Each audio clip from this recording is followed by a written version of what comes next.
الله من الشيطان الرجيم. بسم الله الرحمن الرحيم. ولا حول ولا قوة إلا بالله العلي العظيم. صلى الله عليك يا سيدي ويا مولاي يا رسول الله. صلى الله عليك وعلى آل بيتك المظلومين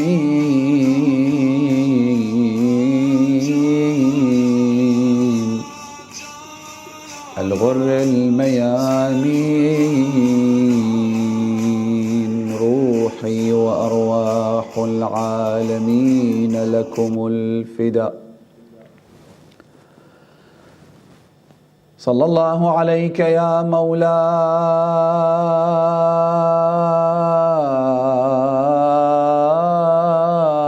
وابن مولاي يا أبا عبد الله، يا رحمة الله الواسعة ويا باب نجاة الأمة ويا عبرة كل مؤمن ومؤمنة. غريب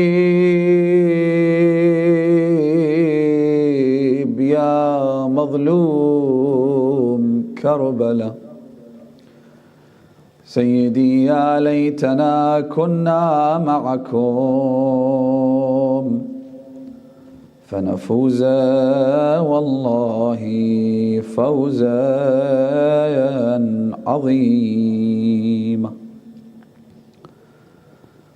ورد في كتاب الحسين عليه السلام إلى بعض أعيان البصرة أنه قال: أدعوكم إلى كتاب الله وسنة نبيه، فإن السنة قد أميتت وإن البدعة قد أحيت. وإن تسمعوا لي وإن تسمعوا قولي وتطيعوا أمري أهدكم سبيل الرشاد. For the hastening of the return of the Savior, the Master, the Avenger, Al-Hujjat ibn al-Hasan al-Askari, recite aloud salawat ala Muhammad wa ali Muhammad. Allahumma salli ala Muhammad.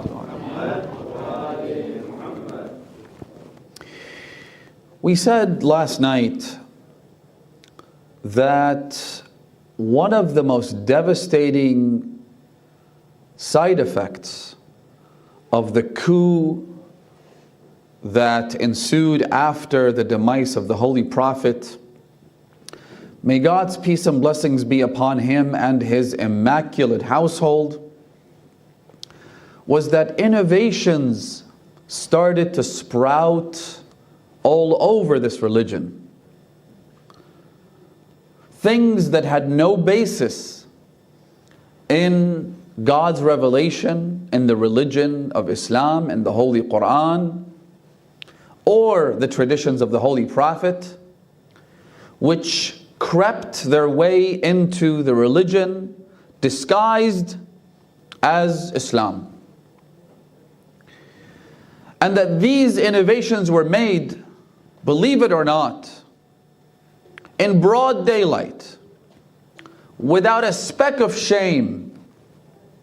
Those who introduced these perversions and these, in fact, changes to the religion of Islam, did so with complete impunity. They didn't care what others thought. They did what they felt allowed them to restore the pre-Islamic pagan traditions and destroy Islam from within. Which is why Imam al-Hussein alayhi salam makes this statement in a letter that he sent, and addressed the letter to some of the noble people in the city of Basra. Because when the Imam left the holy city of Medina, heading towards Mecca, and then from Mecca heading towards Kufa, the Imam made several attempts to call people to join his mission and to accompany him on this journey.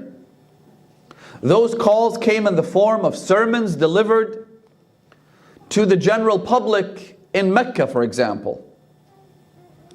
And those calls also came in the form of letters that were sent to key individuals and demographics, and in this case, noblemen in important strategic cities like the city of Basra, in which the Imam basically articulated his mission statement and invited people and summoned those individuals to come and join him, giving everyone a chance. At its very core, Imam al-Hussein is trying to guide people. He is attempting to give people the opportunity to have their sins expunged, which is why he went after the good and the bad. He invited Habib ibn Mudahir personally, but he also invited Abdullah ibn Umar, also personally. Habib ibn Mudahir responded positively to the invitation to paradise by the master of the youth of paradise, whereas people like Abdullah ibn Umar and Abdullah al-Ju'fi and al-Mundhir ibn Jarud and others refused to accept the invitation of Imam al-Hussein. This particular letter, with which I started the lecture, was addressed to the noblemen of Basra. One of those individuals that the Imam specifically addressed and sent, so back then you didn't have any postal addresses, you didn't have a very efficient means of delivering letters addressed to specific individuals, but what you had was something perhaps better, although not as efficient. You would send a message by using a messenger. So the messenger would track you down, or rather track the recipient of the letter down, and it's almost like what you have today in the form of a court summons, where the messenger or the courier or the mailman has to guarantee that the person to whom the letter is addressed signs for it, ensuring that the letter has been in fact delivered. Al-Mundhir ibn Jarud was a nobleman. He was also considered to be among the people who claimed to be Shia, meaning that at least on face value, he claimed to be among the followers and partisans of Imam al-Hussein. So the Imam addressed him individually.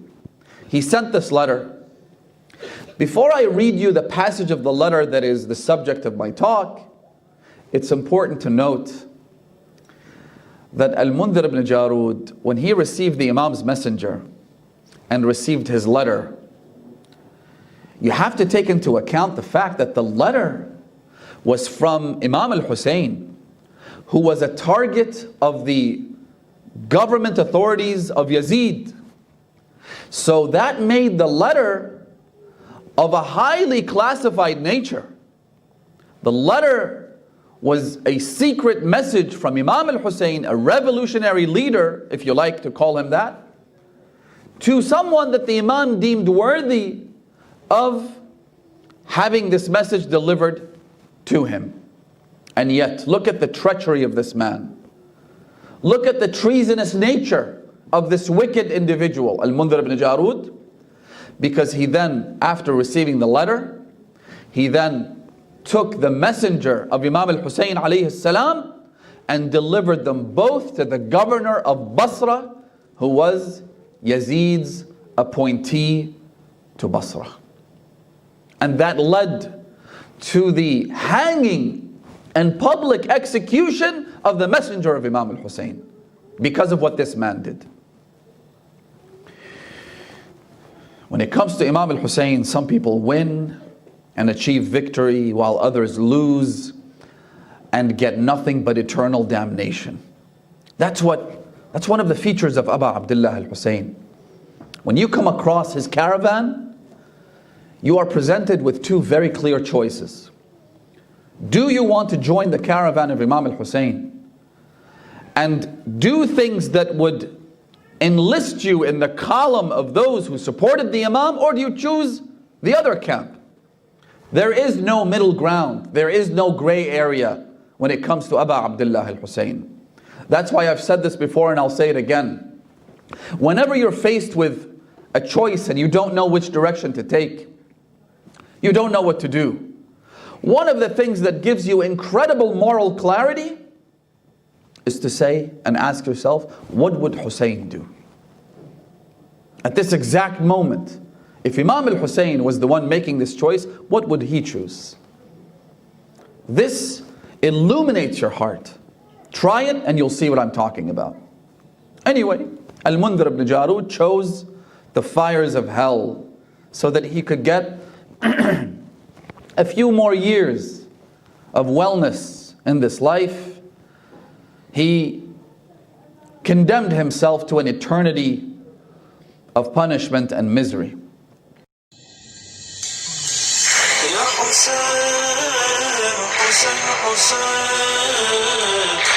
حسين